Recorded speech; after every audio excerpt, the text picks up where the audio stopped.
Griezmann inflige au Real version Zidane sa première défaite. Grâce à son buteur français, l'Atlético conforte sa deuxième place derrière Barcelone.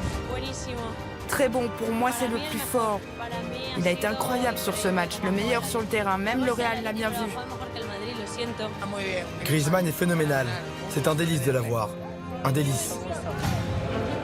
La presse espagnole entoure le héros du jour qui a fait chuter à lui seul le Real.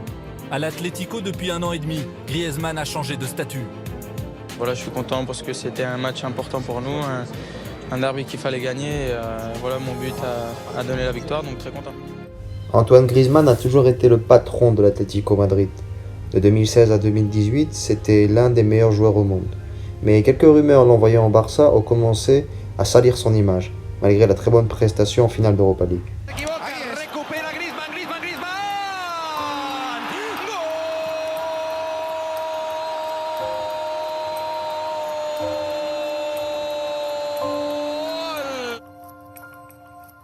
Para el segundo, Griezmann.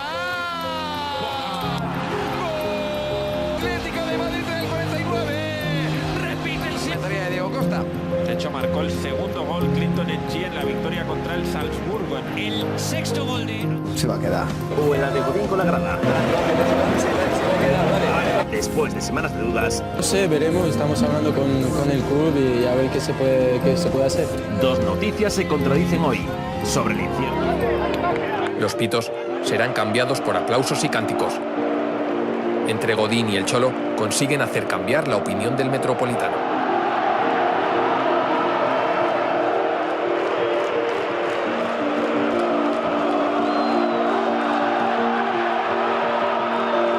Pero no parece suficiente. Torres se le vuelve a acercar.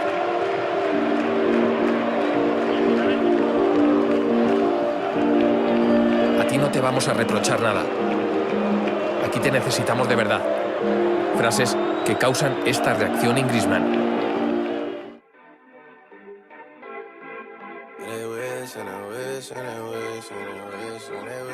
¿Qué has decidido? He decidido quedarme. La décision, comme il l'appelait à l'époque, Antoine Griezmann va donc rester à l'Atlético Madrid, le club qui l'a fait propulser de jeunes joueurs à étoile du football mondial.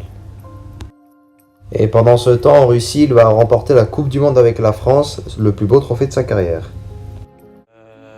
Voilà, je sais pas comment expliquer, mais voilà, tout le monde m'appelait, voulait savoir comment j'allais, ce que je pensais, et à chaque fois il me disait voilà, on veut que tu restes, on fera tout pour que tu restes, on est prêt à beaucoup de choses, et ça allait droit au cœur.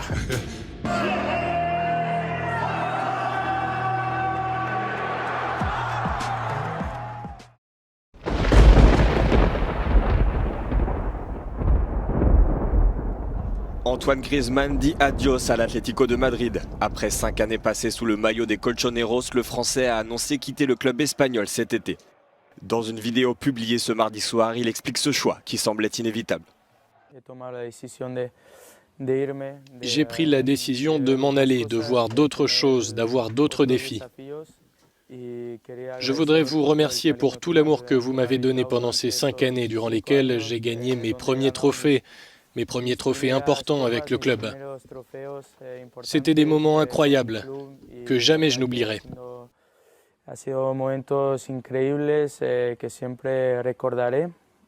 Avec ce départ, ce n'est pas seulement un joueur qui s'en va, mais une légende du club, 5e meilleur buteur de l'histoire de l'Atlético. Il a perduré la tradition des grands attaquants. Comme Torres, Forlán, Agüero, Falcao ou Costa avant lui, le champion du monde aura été une pièce maîtresse du jeu de Diego Simeone. Defenderé la camiseta del Barça con entrega y compromiso. Es nuestro momento. Este es nuestro camino. Antoine Griezmann a donc rejoint le FC Barcelone. Il s'apprête alors à côtoyer l'un des meilleurs joueurs du monde et de l'histoire, Lionel Messi. Après certaines rumeurs disant que celui-ci était très en colère après la venue de ce dernier, Léo Messi avait complètement démenti cette information, Antoine Griezmann va débuter un énorme match face au Real Betis Balompié. Un match assez caractéristique vu que Suarez et Messi n'étaient pas sur le terrain pour cause de blessures.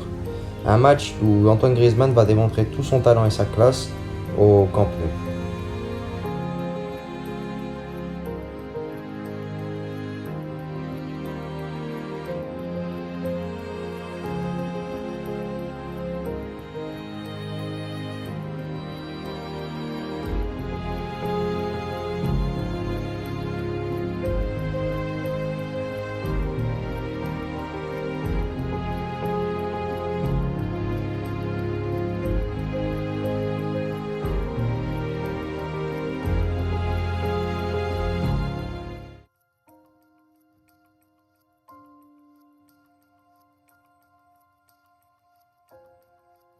Antoine Griezmann a donc réussi des débuts assez prometteurs, avec quelques bons matchs réussis, et notamment sa bonne entente avec Lionel Messi. Toutes les rumeurs qui disaient que Messi détestait Antoine Griezmann étaient alors, jusque-là, estompées.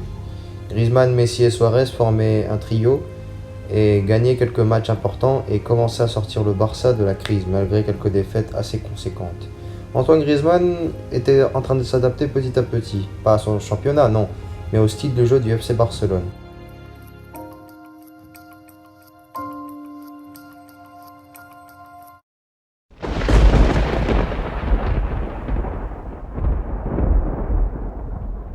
Seulement le problème est là, l'après-confinement a laissé des séquelles sur le dos d'Antoine Griezmann. Le Français est catastrophique, il a même été humilié face à Atlético Madrid en ne jouant que 2 minutes. De légende, il passe de superstar ruiné sur le banc. Beaucoup vont dire que c'est la faute de l'entraîneur et que c'est la faute du poste, mais cela est complètement faux, car d'abord il faut s'adapter au style de jeu du FC Barcelone, avoir une bonne intelligence de jeu, et avoir surtout du mental, chose que n'a pas encore Antoine Griezmann. Griezmann a pourtant été défendu par Quique Sétienne, lui disant que c'était un grand joueur et qu'il allait le défendre coûte que coûte. Mais Antoine Griezmann semble passer ses pires mois footballistiquement parlant.